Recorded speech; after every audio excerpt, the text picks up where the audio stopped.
Sa mga pangenot na bareta, magiging sistema kan transisyon sa pagmanihar kan kuryente sa Albay pig detalye sa sarong pagtiripon. Kontribusyon sa SSS malang kaungunya na taon. Driver nin kolorum na bihikulo arestado kan magpurbar na manuhol.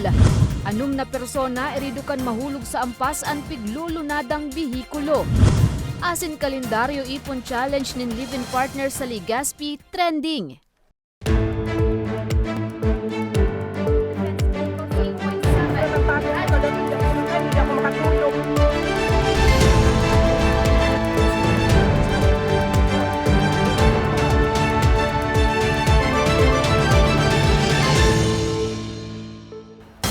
Maray na hapon, Biyernes, Enero 6, taong 2023. Uni na ang mga baretang Tatak Bicol. Madadaugman ang mga baretang ini sa 88.7 Radyo Ragon Catanduanes at 90.7 Radyo Ragon Legazpi. Magiging sistema kang transisyon sa pagmanihar kang kuryente sa Albay.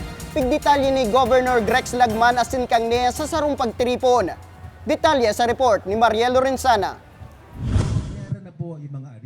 Sa ipinaapod na pagtiripon kasubagong aga ni Albay Governor Edsel Grex Lagman, kaibanan ang National Electrification Commission o NEA, nalinaw kan anboslado sa nasa transition plan pasanaan Albay Power Electric Cooperative o ALECO sa pagmamanihar kan kuryente sa probinsya. Sigun kay Engineer Wilfredo Buxit, Acting General Manager ka NEA, ngunya na taon, nasa Operational Improvement Plan pasanaman sinda. Kabali subuot sa mga pigtatawan nindang hirarom na atensyon, iyuan maibalik ang system loss asin mapakaray ang collection efficiency. Piglatag man ni Buxit na abuton pa sa 500 milyones pesos ang kinakaipuan na mabayadan kan ALECO. Kan Enero 5, 138 milyones pesos pa sa nadaan sa indang nakolekta. Doon pa lang namin malalaman lahat ng mga activities, ilalagay namin doon kung anong gagawin namin sa loob ng isang taon po. So doon kami magtatarget pa lang po ng system loss, collection efficiency po. Dugang pa ni Buxit, pigigibuhan naman nindanin lakdang na maibalik na ang operasyon kan gabos nindang bayad centers nga ni mas maging madali sa mga konsumidor na magbayad kan sa indang konsumo. Ongoing process yung requirements nila para sila ulit ang magiging collection center ng ALECO.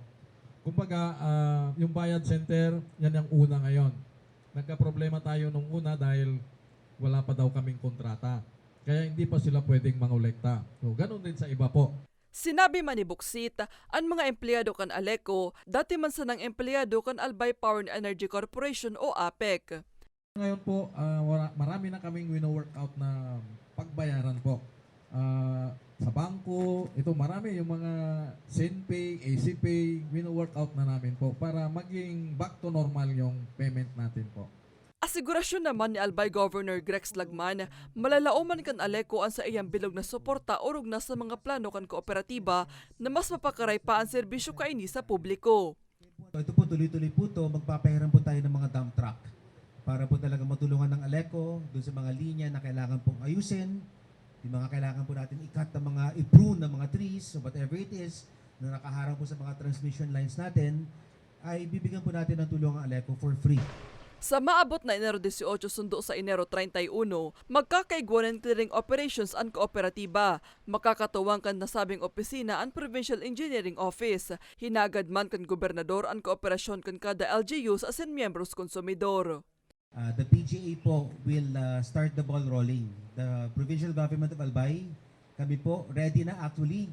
Nakahanda na po yung pera pambayad po namin sa ALECO para naman po pag pinatawag yung mga mayors, pag pinatawag po natin yung mga mayors, eto na po kami nakapagbayad na. Dapat magbayad na rin kayo. Asigurasyon man kan gobernador, tulosundo 4 pang taon, pwede sir na subuot na maging maray ang serbisyo ng kuryente sa probinsya. Para sa mga baretang Tatak, Bicol, Mariel Lorenzana.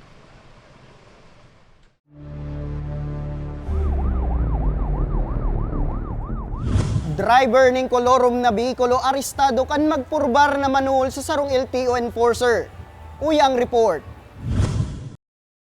Kulungan ang bagsak ang sarong PUV driver matapos na magpurbar na manuhol sa sarong traffic enforcer kang LTO sa Sorsogon. Sigun kay Police Lieutenant Colonel Jeric Don Sadya, hepe kan Sorsogon City Police Station, mantang pigkukondusir ang Oplan Ligtas Biyaheng Pasko kang LTO Sorsogon Enforcement Team. Sa Barangay Ginlahon, Sorsogon City kang Martes, Enero 3, pinarak ang grupo ang bihikulong pigmamaneo kan sospek na biyaheng Bacolod, gikan Samar na may lunad na 17 pasahero. Alagad kang hagadan subot ang sospek ning magkakanigong dokumentos, mayo subot ining napahiling, asin nagpurbar na gawgawan ning 3,000 pesos ang sarong LTO enforcer.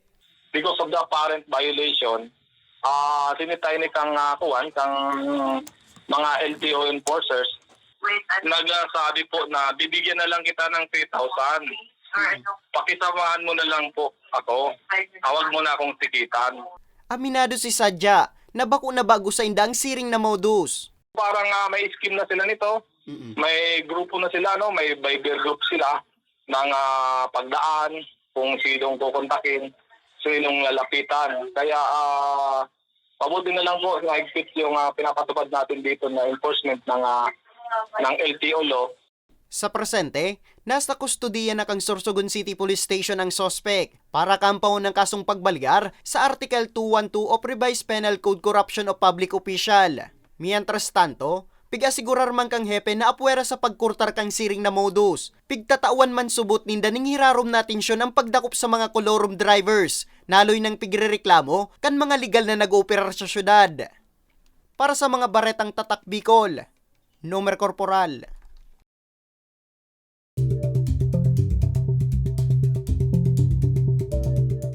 Kalat-kalat na paguran, lauman sundo sa weekend. Detalye sa report nila Arnie Miranda. Hulita nagsirang na ang saldang subagong aga, pigbaralaybay na ni Bing sa luwas kan sa indang natad an sa iyang mga nilabahan. Kan Miyerkules niya padaini niralabahan, alagad hulita daing untok na pag-uuran, na didipisilan siyang makapamara. Pinarawan nga sa mga baby, ininot ko para matuyo. Naka-dryer naman po yan. Kaya na lang, painit-init.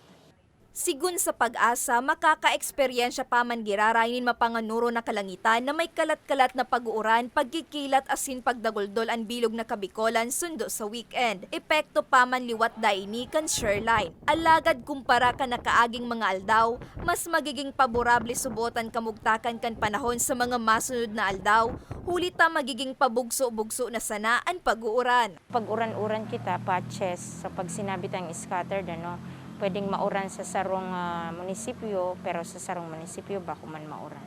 So may mga usually mga pag-uranan mga 2 to 3 hours na pag-uran from light to moderate, sometimes occasionally heavy. So may nakabandera pa man giraray na gale warning sa kadagatan kan Kabikolan, kaya liwat na pigpapatanidan kan pag-asa ang mga parasira na may saradit na lunadang pandagat na ibitaran muna ang paglawod. So far, mayo naman kitang LPA, so nakaluwas na digdi sa western side, itong remaining na duwa. In passing lang sinda. So sa ngunyan, ang namamatita itong buminalik itong easterlies, tapos sabatan kaning northeast monsoon. So ining mga pag-uranta, compare nung Wednesday, medyo si ngunyan, medyo okay naman. Actually, mientras tanto, mayo man na pigbabantayan na LPA ang pag-asa sundo sa weekend. Para sa mga baretang tatak Bicol, Arnie Miranda. 6 na persona irido kan mahulog sa ampas ang piglulunadang Bicolo. Asin, kalendaryo ipon challenge ning live-in partners sa Legazpi, trending. Yan asin iba pang bareta sa samuyang pagbabalik.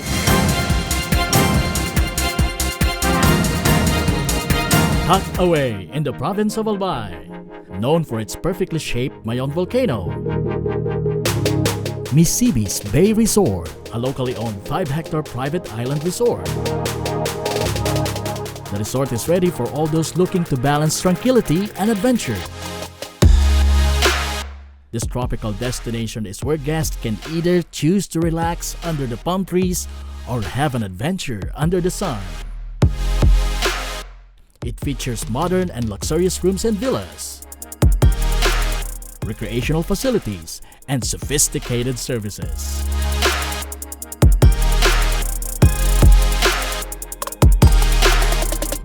Come and experience Misibis Bay Resort, your tropical island getaway.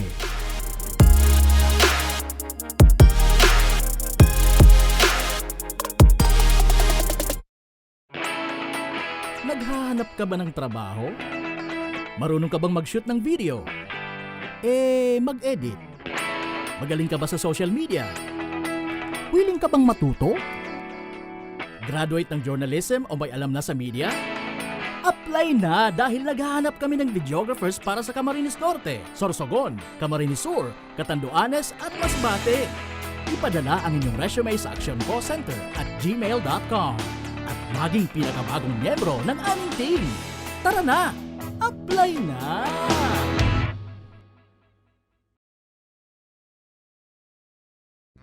Sa imong ka nagpapadagos na pandemya, daima nag-uuntok sa pagriparo, ang satuyang satiring partido, ang Ako Bicol Party List, yaon pirmi sa pagpadangat kan mga kasaralitan.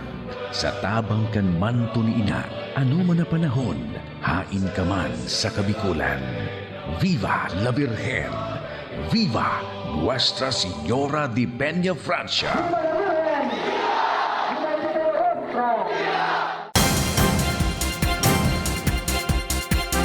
Nagbabalik ang Ako Bicol Online TV. Anom na persona irido kan mahulog sa hampas ang piglulunadang Bicolo. Uyang report.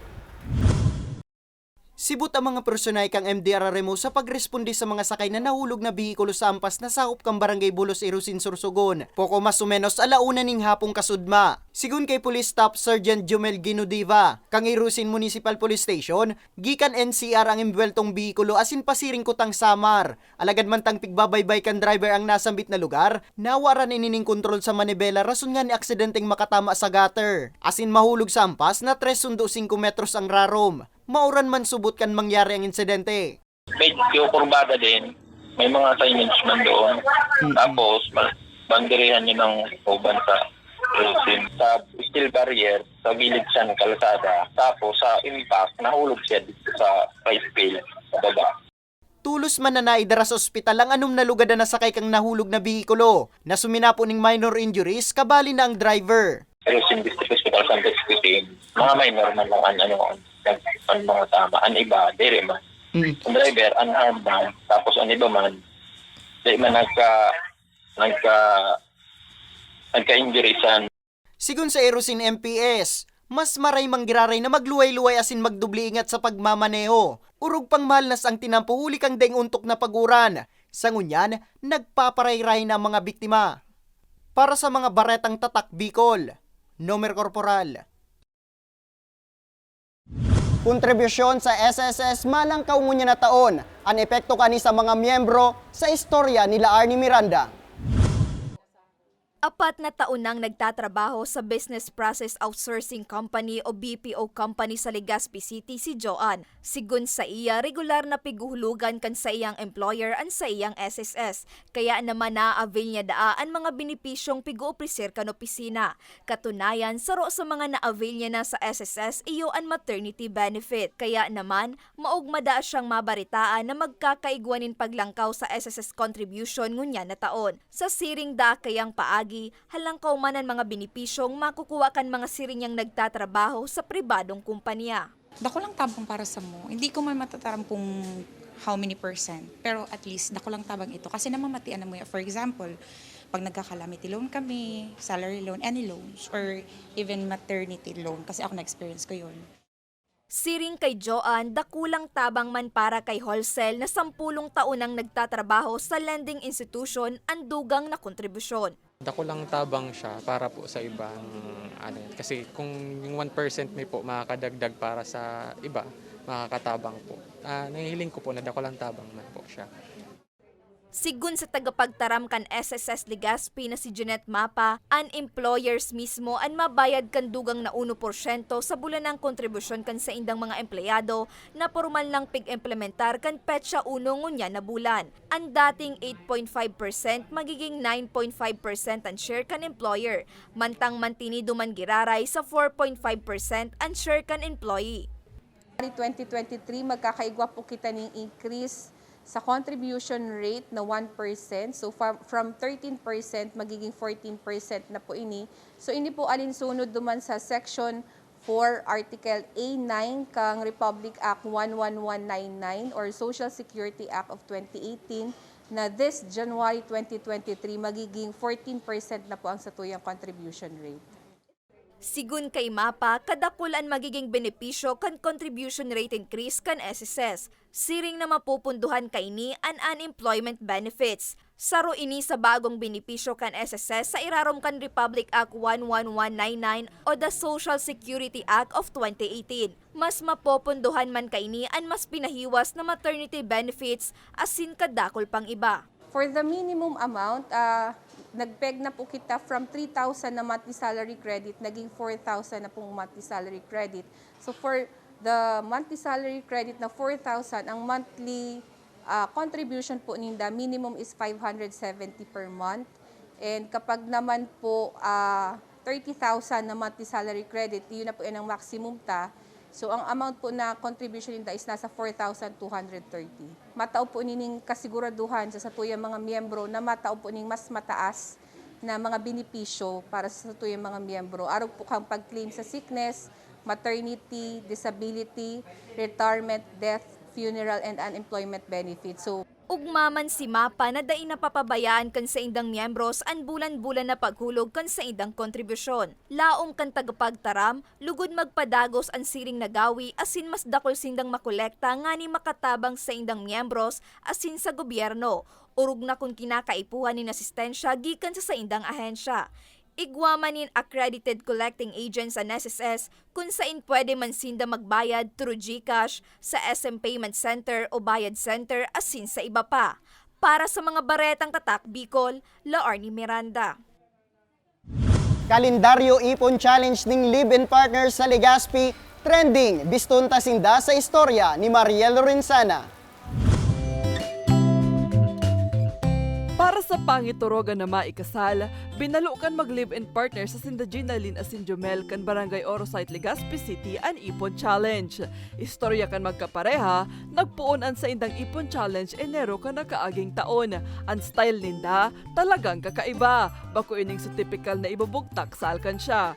Kada aldaw, tig 100 pesos Sinda Jomel asin Gina Lynn. Ang 200 peso bill, ipigbugtak ninda sa plastic asin pigdukot sa kada petsa sa kalendaryo. Hulit ang naubos na nindang bugtakan ang kada petsa, Disyembre ka nakaaging taon kan aniho na nindaan sa indang natipon. Sa kabilugan, kantidad 73,000 pesos ang nadamot kan magkapareha. Nag-propose kasi siya noong December 2021. Doon po kami nag-come up na saan kami kukuha ng financial pang finance doon sa kasal namin. Tapos sabi namin, actually nakita namin yung idea na ididikit sa kalendaryo yung sa FB man lang po. Halos migwa na kaya kami aki baga po, may 4 years old kami. Kaya gisip mi kung paano ba kami makagul kay ito na halos pares kami private na nagatrabaho. Ang sekreto daan ninda, disiplina sa nasa sa diri. May mga bagay na paramihan tras damot na nindang binaliwala nga niday mahiruan sa indang damot. May mga oras sa piglikayan man daan nindaan pagpasyar sa luwas nga ni sana makatipid. Malaga po yun kasi alimbawa ngayon kung may emergency, may makukunan po kayong financial na nag-abot sa akin day pa kami prepared, di ba?